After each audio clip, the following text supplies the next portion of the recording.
Hello everyone and welcome back to yet another Schmeat video. Today I'm going to be talking about the Charlotte Hornets missing out on another key acquisition.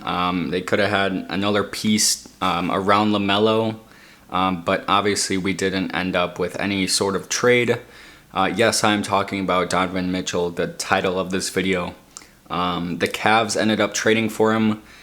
It was 5 first-round picks. It was 3 unprotected first-round picks and 2 pick swaps, which means if the Cavs end up with a worse record than the Utah Jazz, then they swap picks, so the Jazz would have the higher pick in the first round. That's what a pick swap is.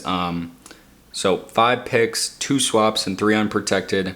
Colin Sexton, the rookie that they just drafted, and Lauri Markkanen, all for Donovan Mitchell.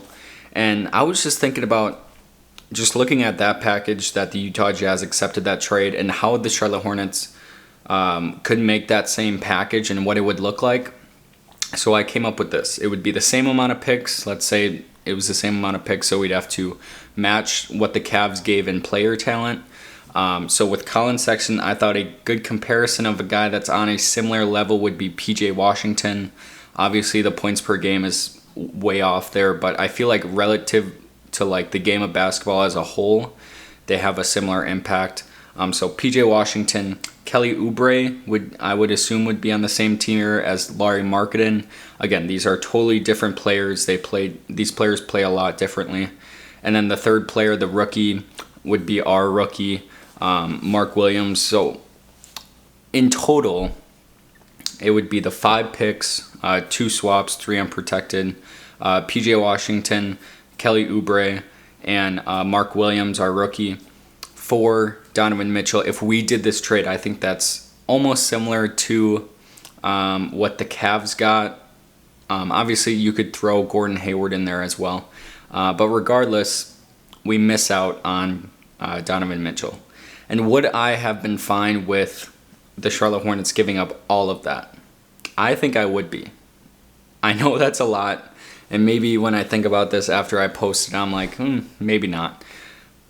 But right now, I've said this in a couple of my videos, we don't know how LaMelo Ball is going to act in 2 years, or even after this year. If he gets no talent around him, how is he going to act? Because we've seen stars who say they're fine with their team until they're fed up, right? The front office makes no moves. If the Bucks didn't get Drew Holiday, I think Giannis would have left, honestly. If the Bucks organization didn't do anything to build around Giannis, I believe he would have left. And luckily they won that championship. That kind of solidifies him in a Bucks uniform.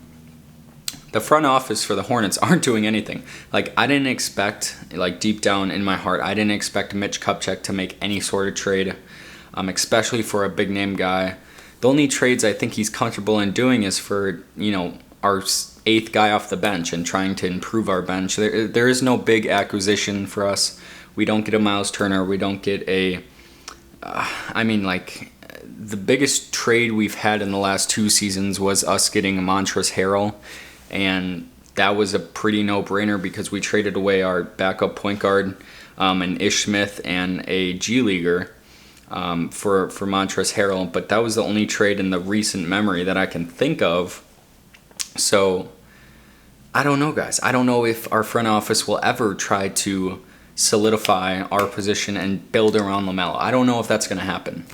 I would like to say it's going to happen, but they have 2 years right now. They have 2 years until LaMelo Ball's next contract.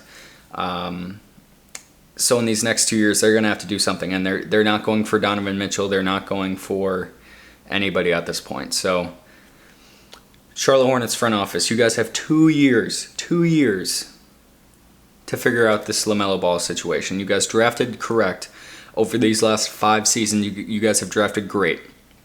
Obviously, some stuff is out of their control, like the Miles Bridges situation, which derailed our team. But they've drafted great. They've drafted LaMelo, who's a no-brainer. They drafted PJ Washington, who is a great role player. Miles Bridges they've drafted great. But they haven't built around LaMelo at all. And You can see, I mean, like the Cavs are building around, obviously they have Evan Mobley, but they're building around Darius Garland. They realize the success and the potential that Darius Garland and Evan Mobley can have. They've traded for Karis LeVert. They've traded for Donovan Mitchell. Like, they've made moves to improve as a team because they have a franchise guy there. Like, Darius Garland is going to score like over 25 next year again. Like, that's the player they have, and they realize that. As an organization, they realize they have that talent. But it seems like the Charlotte Hornets don't realize that they have that talent as well. And they're just being complacent. And yes, I don't expect them to trade for every player that's in trade talks, but at least one. At least Miles Turner. You guys have been talking about the Miles Turner trade for the last 4 off seasons, and it hasn't happened. So yeah, the Hornets didn't end up trading for Donovan Mitchell. Maybe we can turn it around and trade for some type of center that's competent for LaMelo to pass it to, but that's asking too much. I'll see you guys in the next video.